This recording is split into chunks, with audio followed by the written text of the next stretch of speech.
जंगल में बारहसिंगा हिरन रहता था।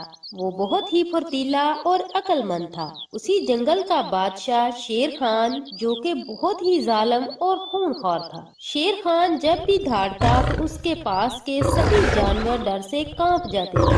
उसकी दहशत इतनी थी कि कोई भी जानवर उसके सामने खड़े होने की हिम्मत नहीं रखता था।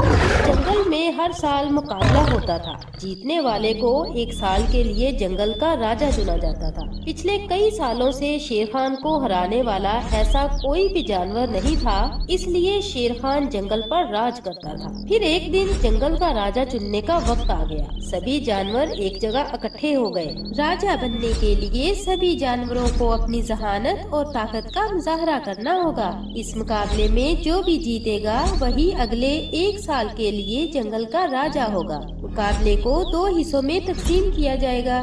नंबर 1 शिकार करना होगा, नंबर 2 दौड़ लगानी होगी। शेर खान ये सुनकर दिल ही दिल में खुश हुआ कि शिकार तो मैं करता ही हूँ और दौड़ में भी मुझे कोई नहीं हरा सकता, इसलिए इस साल भी जंगल का राजा तो मैं ही रहूँगा। शेर के साथ मुकाबला करने की किसी भी जानवर में हिम्मत नहीं थी। उसने सबको डरा रखा था। जिसने भी मुकाबले में हिस्सा लिया वो राजा बनने के बाद सबसे पहले उसी का शिकार करेगा। मगर बारहसिंह जंगल के सभी जानवरों को उस जालिम शेर से निजात दिलाना चाहता था। उसने अपनी जान की परवाह किए बगैर मुकाबले में हिस्सा ले लिया। बारहसिंह को पता था कि शेर खान को ताकत से नहीं बल्कि अकल से हराना होगा। शेर अपनी पूरी ताकत लगाकर खरगोश का पीछा करने लगा, मगर ये इतना आसान नहीं था जितना वो सोच रहा था। खरगोश उससे काफी तेज था, मगर शेर ने भी हार नहीं मानी और उसका पीछा करने लगा। और दूसरी तरफ बारहसिंह ने अपनी अकल का इस्तेमाल किया और किसी खरगोश को मारने की बजाय खरगोश के सरदार के पास गया।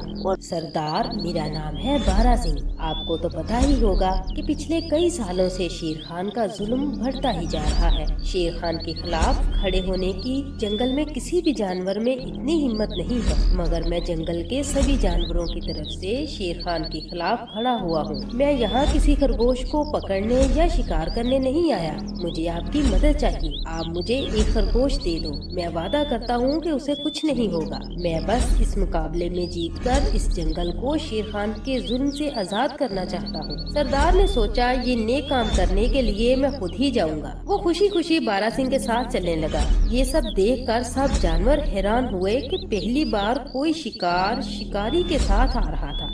जब शेर खान खरगोश का शिकार करके जब उस जगह पहुंचा तो बारहसिंह अपने शिकार के साथ पहले ही वहां मौजूद था। ये देखकर शेर खान हैरान रह गया। अरे ये क्या, ये मुझसे पहले कैसे पहुंच गया और ये अपने शिकार को मारने की बजाय जिंदा कैसे लेकर आ गया? कहीं ऐसा तो नहीं कि तुम सब जानवर मेरे खिलाफ कोई साजिश कर रहे हो?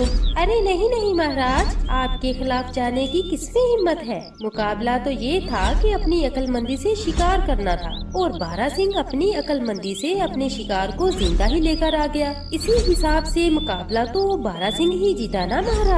मगर महाराज, अभी मुकाबला खत्म तो नहीं हुआ ना? असली मुकाबला तो अभी बाकी है। भले ही बारहसिंह शिकार वाले मुकाबले में जीत गया, मगर दौड़ने वाले मुकाबले में कभी भी आपको नहीं हरा पाएगा। उसमें तो आप ही जीतोगे महाराज। मुझे पता है कि जंगल में कोई भी ऐसा जानवर नहीं जो आपसे ज्यादा तेज दौड़ सके। तुमने सही कहा लोमड़ी, दौड़ में तो मुझे कोई भी नहीं हरा सकता। ये खरगोश तुम्हारा हुआ, जाओ मजे करो। शेर खान सोच रहा था कि राजा बनने के बाद वो सबसे पहले बारहसिंह का ही शिकार करेगा। थोड़ी देर बाद दौड़ का मुकाबला शुरू हुआ। सबसे पहले जो पूरे जंगल का चक्कर लगाकर वापस आएगा वही जंगल का अगला राजा बनेगा। शेर अपनी ताकत लगाकर राजा बनने के लिए दौड़ रहा था। बारहसिंह ये जानता था कि अगर उसे ये रेस जीतनी है तो उसे अपनी ताकत को बचाकर रखना होगा। कुछ ही देर बाद शेर भागते भागते थक गया, क्योंकि वो पहले ही खरगोश का शिकार करते वक्त खरगोश ने उसे बहुत भगाया था। जंगल के बीचों बीच एक दरख्त के नीचे वो रुका और सांस लेने लगा। शेर सिंह ने अपने चारों तरफ देखा तो बारहसिंह का दूर दूर तक कोई नामो निशान न था। लगता है वो बहुत ही पीछे रह गया। मैं थोड़ा आराम कर लेता हूँ। ये सोचकर शेर खान एक पेड़ के नीचे बेखबर होकर सो गया। काफी थकान के बाद वो गहरी नींद सो गया। जब उसकी आंख खुली तो काफी वक्त गुजर चुका था। बिना देर किए वो फिर से भागने लगा। शेर خان جب جنگل کی دوسری طرف پہنچا تو کافی دیر ہو چکی تھی۔ اس نے دیکھا کہ بارہ سنگھ یہ دوڑ کا مقابلہ بھی جیت چکا تھا اور جنگل کے قانون کے مطابق جنگل کا راجا اب بارہ سنگھ۔ اب شیر خان میں بھی اتنی ہمت نہ تھی کہ وہ جانوروں کا سامنا کر سکے۔ پھر شیر خان ہمیشہ کے لیے جنگل چھوڑ کر چلا گیا اور سبھی جانور ہنسی خوشی رہنے لگے۔